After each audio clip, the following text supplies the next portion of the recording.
I think the idea for it came from the music centres in Manchester Education Committee, as it was then. They'd started a department, an ethnic music department, as it was called then, and they wanted to encourage different schools to sort of take part in it. And at that time, Seymour Road was kind of buzzing with music. It was phenomenal. It had guitar teachers. It had the wonderful Mrs. Shaker, who did music throughout the school. Brass teachers, string teachers. It was amazing. And so the steel pans just became part of it. And I was asked if I wanted to teach. So I became one of three. They had three teachers there. They had me with my band. They had Mrs. Shaker. Mrs. Shaker taught the whole school steel pan. And a bloke called Robbie Yates, who was from Trinidad. And he came in from the music centres and taught everyone else. And he also could tune the pans. He used to tune them by banging with the hammers. It was a terrible noise, but it's quite a hard thing to do. So that was how it all started. And we started with a small group of children in my class. And we started by, I remember the first performance we ever gave was in the interval of I think it was a pantomime the staff were putting on. And I think we did Jingle Bells. And I thought, oh, we're going places, Jingle Bells, wow. And then we got further and further. And I just became intrigued with arranging European classical music for steel pan.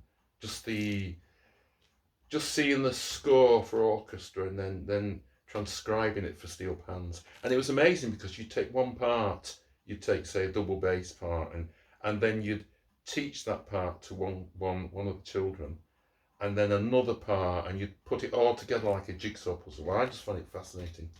And from that point, from putting all the music together, we hit it lucky because Thames Television had a competition called Fanfare for Young Musicians, and it was open to everybody in the country. And we did Elgar's Pomp and Circumstance March, and we got through to the final, and we came second or third there, and we went to London and were on television, and that gave it that kind of uplifted our profile, and that was the beginning, and that was with the first band that I had, and at that time it kind of transitioned to the next band, and the next band, they really flew. They gelled as a group, because you don't. It's like the Rolling Stones. You don't want five Mick Jaggers. You've got to have all this total mix of different personalities, and we had that with the steel band. We had the Mick Jagger, and we had the Charlie Watts, and they all gelled. And from that point, then when we got it all together, things just kind of snowballed.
how I actually taught the pans, quite simple. I used to just 3 notes at a time.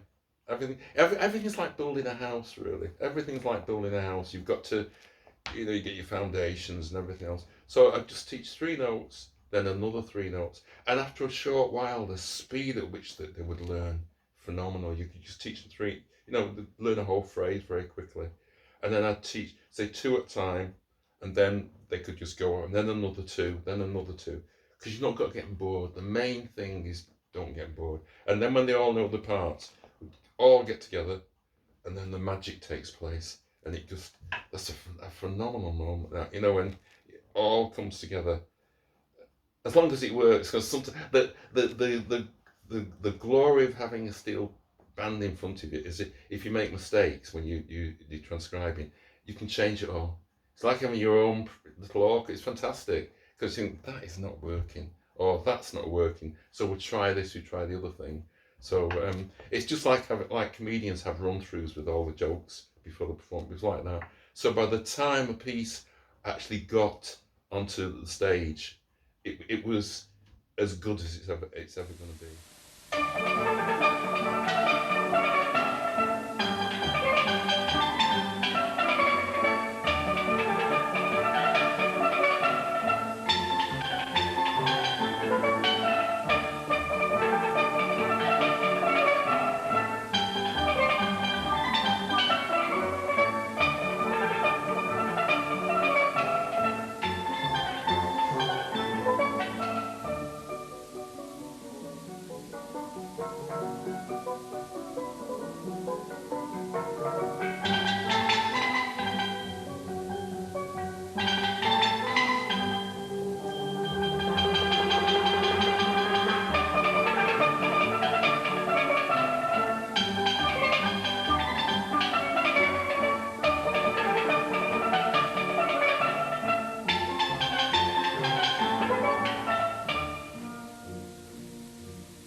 The thing that got me as well is, especially when I looked at them again, I looked at I had the videos and down to digital, and I hadn't seen them for years. I only glanced at them in the original sound, and I was staggered by how they were watching me, how they were interpreting what was going on, how they were watching each other, and I was just staggered by it. It was as though it was somebody else. It was, and I heard it, and I thought, what is that? And it was like, a ghost of myself. It was somebody else down there doing it, and it was just this electricity they created, which at the time I didn't realize it was actually being created. And this is going off at a tangent, but the thing I remember more than anything else is when we played at the Royal Albert Hall, and it was the second time, so the audiences knew who we were. And at the Royal Albert Hall, before you actually go on stage, you go through a little tunnel. It's a dark tunnel. It's called the Bull Run. So you all go down the tunnel, and then suddenly it opens out like a coliseum. So And I just remember the heat of the audience and the roar of, I get goose pimples now, still thinking about it. And we just went out there, and the audience was roaring, and the heat was coming across, and you could see the band, they almost grow 6 feet. It's amazing how an audience can pull a performer forward. And then we start, and the confidence, amazing. It's amazing. I just remember that's one of the golden moments of them all. And also, they were so, what's the word? Humble. They weren't conceited. Because when we go around a lot of these music venues, you see these very arrogant children playing violins and doing everything, you know. And Orchestral Steel were, considering how good they were and how talented as a group of children they were just normal. You know, they weren't arrogant or anything. It was just a normal thing to do. I've been very lucky sometimes. I got the British Composer Award for a piece I wrote. I got the George Butterworth Award for contemporary music. That was for a steel pan piece. That was I wrote a piece that was about a view from the music room at Seymour Road. It was called Hill Clouds. So if you look out the music room, on certain days you can see the hills. And Raymond was looking out the window, and vanishing orchestras. The vanishing orchestra was the Orchestral Steel that vanished, and that won this award. And I wrote another piece as well for steel pan that's being used in the associated boards. It just uses all different techniques on steel pan, and that came about because of all the experience I had with Orchestral Steel. You know, I learned it's had such an influence on my life. All that, it really has, that Orchestral Steel thing.